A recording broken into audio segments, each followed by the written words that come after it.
Hi guys!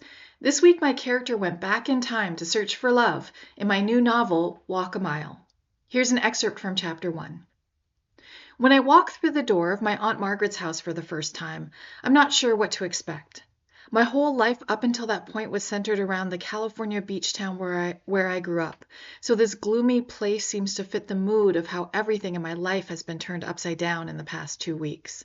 Aside from my aunt, I have no family left, and I'm still trying to come to terms with that. "I've prepared you a room," Margaret tells me now. She's behind me and I crane my neck to look back at her. She's not smiling, but then again, why would she be? I'm not smiling either. This isn't a happy occasion, not for either one of us. But there's no point in being rude about it. I suppose I'm lucky that I have someone at least. If I didn't, I'd now be in the foster care system, being poked and prodded with questions, at the mercy of whatever random family would take me in, if any would. This is preferable in a lot of ways. It's not home, though. It'll never be home. I won't ever have a home again. "Thank you," I tell her. Then I'm silent as she leads me up the narrow, creaky stairs to the second floor. The house isn't large, and the bedrooms are just big enough for a bed, nightstands, and a closet pretty much. There are 3 bedrooms upstairs and 1 bathroom to share between them. My aunt now leads me into the first room at the top of the stairs.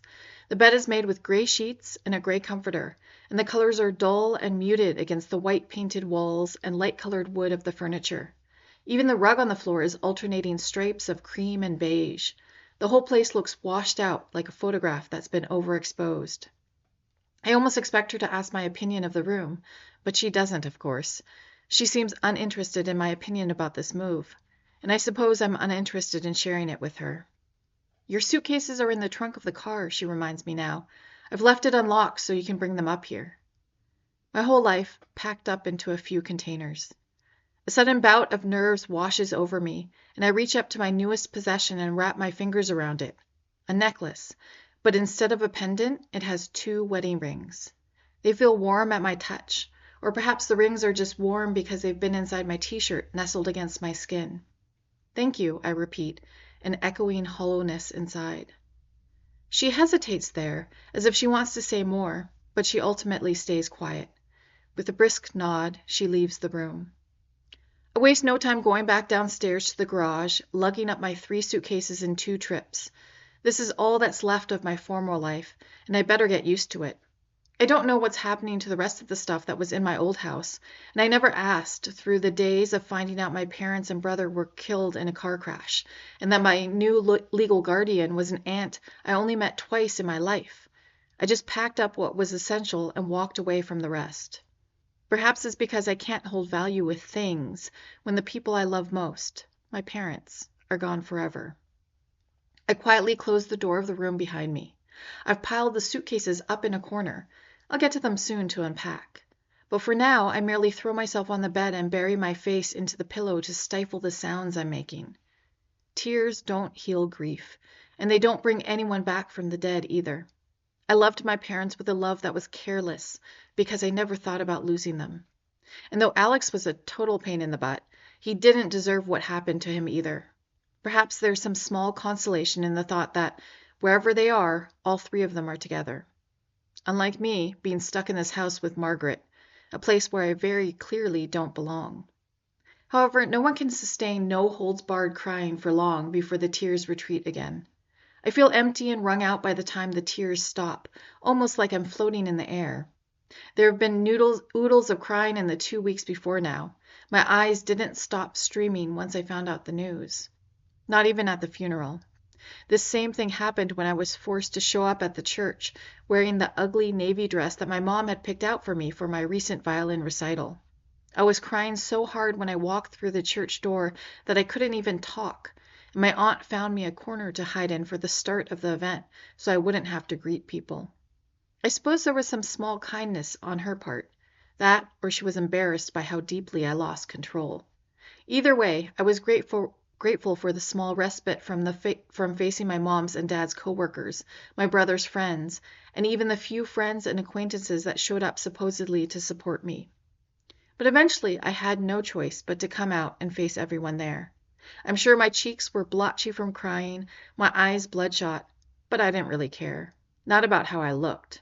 What bothered me was I had no idea what to say to any of them when they told me they were sorry.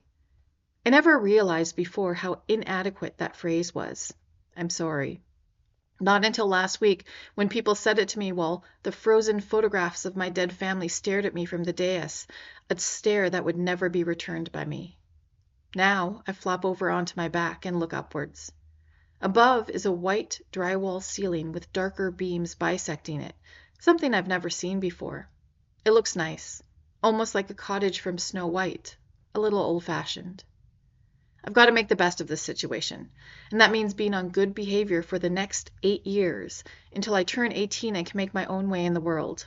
I'm pretty sure Margaret will give me a roof over my head until then, but I highly doubt that she'd welcome me any longer than that, and I have no desire to stay here any longer either. My mom never really talked about her sister. Margaret would come visit us every few years, so I only saw her a couple of times growing up, as far as I can remember at least. She had seemed cold and indifferent back then, too, and I mostly avoided her and played with my brother while the grown-ups talked. She seemed to not see the two of us, as if we were beneath her notice. I remember feeling relief when she left and our lives could return to normal. Well, this is my normal now, and I can't lie in bed crying forever. It's what I've been doing for the past 2 weeks, but there's a sudden restlessness that grips me. I get up and start unpacking my cases. There's enough room in the closet to squeeze in most of what I brought, at least when it comes to clothes and shoes. I don't have many. Huggy, my stuffed elephant, goes on my bed. I have some books but no bookshelf, so I stack the 10 ones I brought into the corner to deal with later. A couple are nostalgic, a kid's book of nursery rhymes that I'm too old for now, but my mom said was hers growing up. A board book that I loved as a toddler, and several more recent ones that I've been reading, a series about a dragon hunter. I always pictured myself like that, brave, fearless, ready for adventure. It's taken the last 2 weeks to show me that I'm not that person. A life begun with tragedy isn't something to be envied. If I could take back all my wishes to fight dragons and bring my family back, I would in a heartbeat. I don't want to be the hero of any tale. I'm content to live a perfectly boring and normal life. As tears prick my eyes again, I angrily swipe them away. I've spent so much time crying, and I don't want to be a soggy mess again. Tears don't solve any problems. It takes a remarkably short amount of time to unpack my entire life into the postage stamp-sized room. When I'm done, I glance around, but it's almost like I've done nothing, added nothing to this space. It's still impersonal as hell and bears no sign of me, really. Not like my room back home. Sitting down on the bed, I pick up Huggy and wrap my arms around him, resting my chin on the soft fur of his head. This is my home now, I remind myself. The thought makes me feel very, very lonely. So, a bit of a sad start for my heroine, Sophia, but she grows up and has a very interesting adventure when she travels back through time. Next week, I'm going to be tackling another serious story as well. Dial in tomorrow to see what I mean.